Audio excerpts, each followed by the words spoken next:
Assalamualaikum warahmatullahi wabarakatuh. Perkenalkan, nama saya Imam Zulham Arisi. Di sini saya sebagai moderator dari kelompok 1. Pertama-tama, saya akan memperkenalkan nama-nama anggota dari kelompok 1. Yang pertama ada saya sendiri, yaitu Imam Zulham Arisi dengan NIM 2001163. Yang kedua ada Moses Kultong dengan NIM 2001183. Yang ketiga ada Iwal Kaisar Erlan dengan NIM 2001175. Dan yang terakhir ada Raul Ferdi Ramadhani dengan NIM 2001177. Di sini kami akan mempresentasikan hukum dasar kimia. Langsung saja kita masuk ke materinya.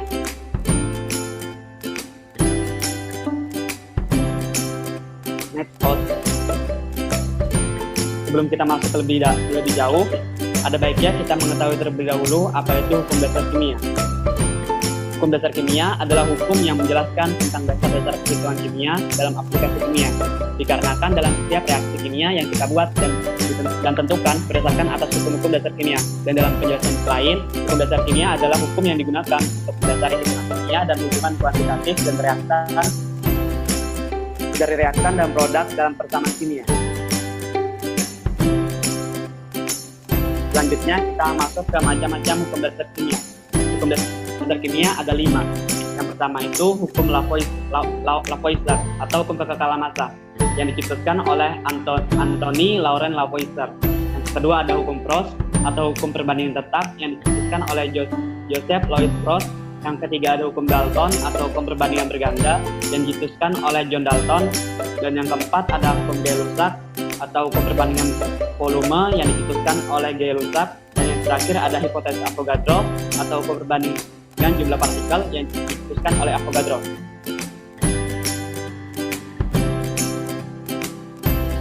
Pertama kita masuk dalam hukum kekekalan massa atau hukum Lavoisier. Lavoisier menyatakan bahwa dalam sistem tertutup massa zat sebelum dan sesudah reaksi itu tetap. Untuk lebih mengetahuinya kita bisa melihat contoh soal berikut ini. Nah, di soal ini diberitahukan bahwa magnesium kita reaksikan dengan oksigen menghasilkan magnesium oksida. Nah, di soal ini diberitahukan bahwa massa dari magnesium yang direaksikan yaitu sebesar 2,4 gram. Dan diberitahu juga massa produk atau magnesium oksidanya yang dihasilkan sebanyak 4 gram. Maka, berapakah massa oksigen yang bereaksi dengan magnesium? Nah, jadi berdasarkan pernyataan Lavoisier tadi bahwa total dari reaktan yaitu magnesium dan oksida sama dengan total dari massa produknya.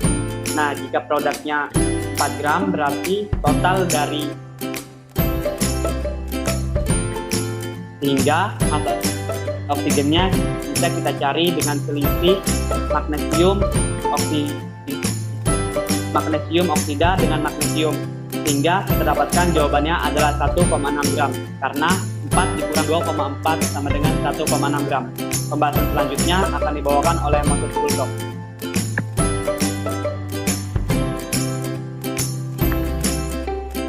Di sini saya akan menjelaskan hukum Proust. Hukum Proust itu sendiri adalah perbandingan massa unsur-unsur penyusun dalam suatu senyawa selalu tetap.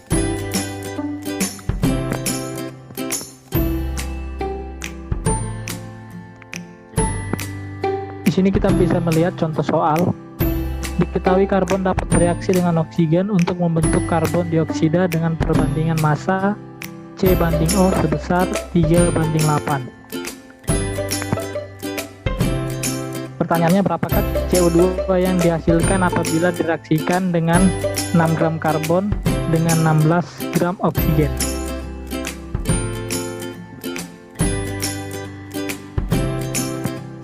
Karbon ditambah dengan O2 menghasilkan karbon dioksida CO2. Nilai C itu sendiri adalah 3 dan nilai O2 itu 8. Di sini berarti CO2 memiliki perbandingan 3/8/11. Dari soal diketahui karbon sebanyak 6 gram dan 16 gram oksigen, sementara CO2 belum diketahui Untuk mencari massa yang bereaksi terlebih dahulu, kita mencari tahu siapa yang menjadi reaksi pembatas atau diluan yang habis bereaksi.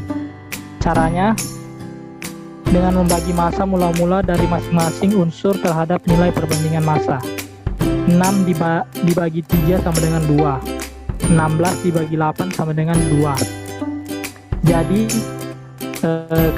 unsur karbon dan oksigen ini mereka sama-sama habis bereaksi. Dan untuk mencari nilai CO2-nya, kita dapat mencari dengan perbandingan, yaitu dengan salah satu unsur, karena kedua unsur ini habis bereaksi. Kita menggunakan unsur karbon 11 dibanding 3, 11/3 dikali 6, hasilnya 22. Kita juga bisa dapat menentukannya dengan menjumlahkan unsur karbon dan O2, 6 ditambah 16 sama dengan 22. Selanjutnya, di sini saya akan menjelaskan hukum Dalton.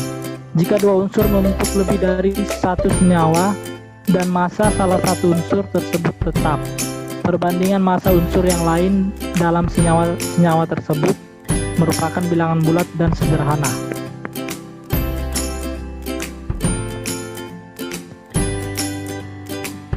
Contoh soal, unsur A dan unsur B membentuk dua macam senyawa. Massa A pada senyawa 1 35% dan pada senyawa 2 25%. Apakah kedua senyawa memenuhi hukum? Melihatnya di sini.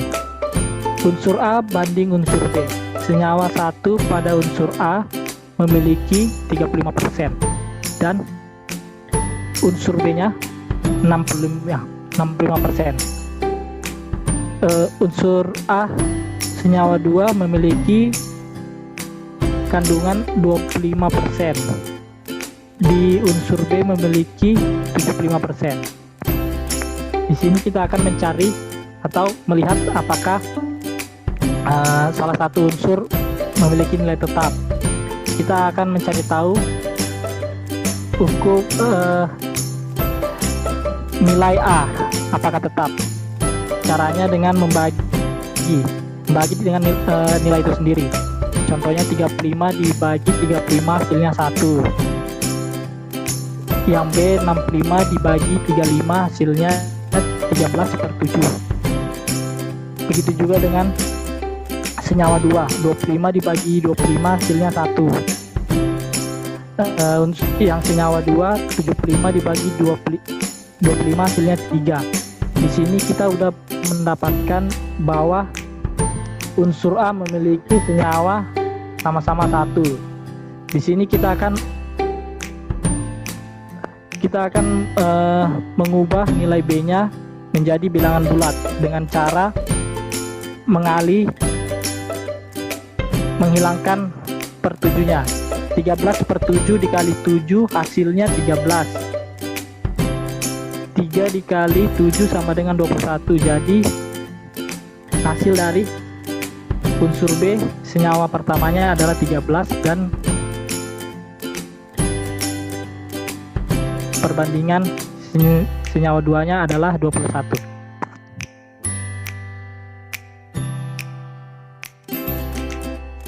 Selanjutnya akan dijelaskan oleh teman saya. Oke, kita lanjut ke hukum berikutnya.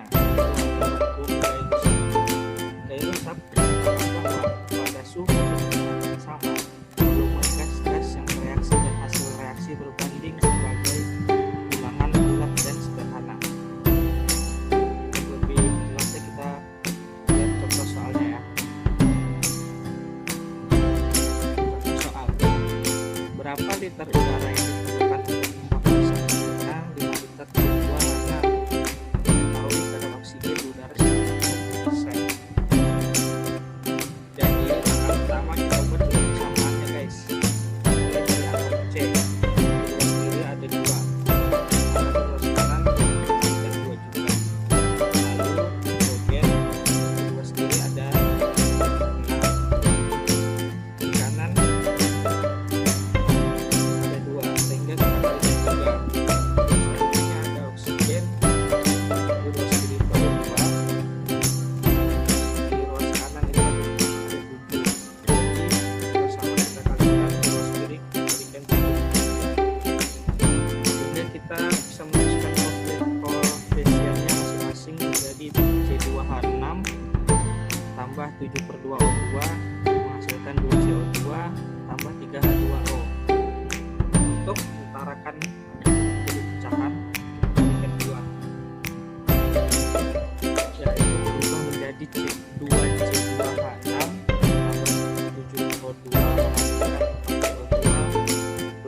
7/2 dikali 5 sama dengan hasilnya 17,5 liter. Berikutnya kita cari berapa banyak sih volume udaranya. Dari soal diketahui bahwa kadar oksigen di udara sebanyak 20%. Untuk mencari kadar oksigen kita bisa menggunakan rumus persen O2 sama dengan volume oksigen per volume udara dikali 100. Kita langsung masukkan saja 20% sama dengan 17,5 per volume udara kali 100. Untuk mencari volume udara kita ubah rumusnya, volume udara sama dengan 100 per 20 kali 17,5 sama dengan hasilnya 87,5 liter. Jadi volume udara yang dibutuhkan untuk membakar 5 liter yaitu sebanyak 87,5 liter. 87,5 liter. Selanjutnya kita akan membahas dengan luar biasa.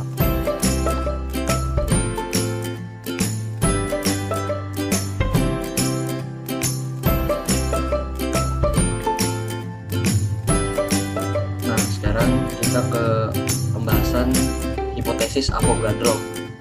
Nah, di Avogadro ini pada suhu dan tekanan yang sama terdapat beberapa jenis gas yang volumenya sama, ternyata memiliki jumlah partikel yang sama. Jadi apa yang ditemukan Avogadro menemukannya ini untuk melengkapi studi Gay-Lussac tadi. Nah, jadi kesimpulannya pada suhu dan tekanan yang sama, semua gas dengan volume yang sama akan mengandung jumlah molekul yang sama pula.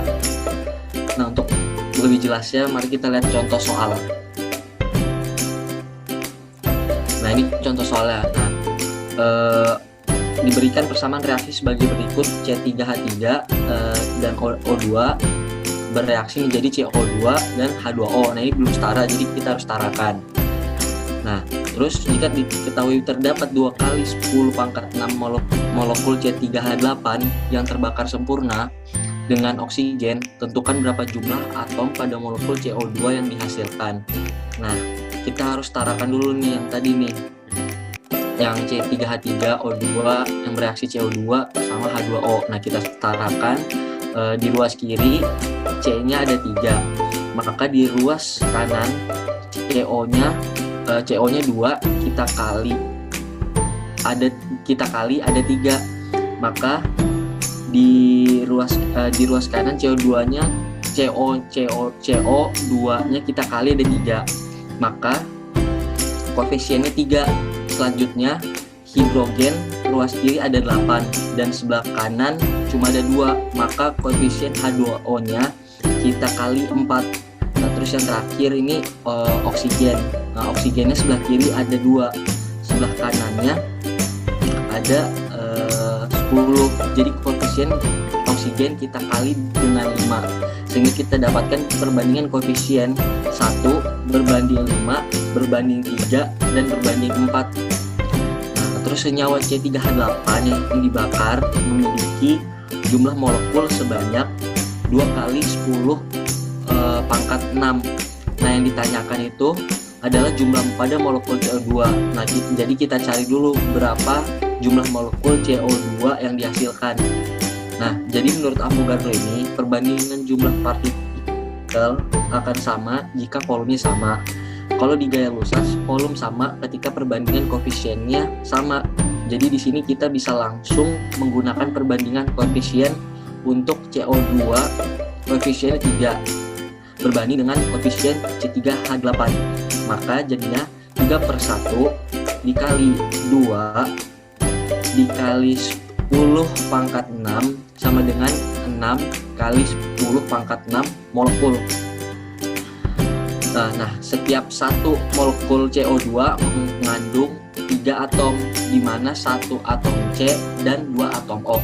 Nah, jadi jumlah atom pada CO2 yaitu 3 kali 6 kali 10 pangkat 6 sama dengan 1,8 kali 10 pangkat 7 atom. Nah, berikut penjelasan dari saya tentang teori Avogadro. Selanjutnya akan saya berikan kepada moderator.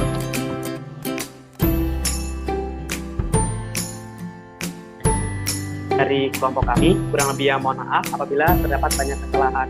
Dan terima kasih. Saya akhiri. Wassalamualaikum warahmatullahi wabarakatuh.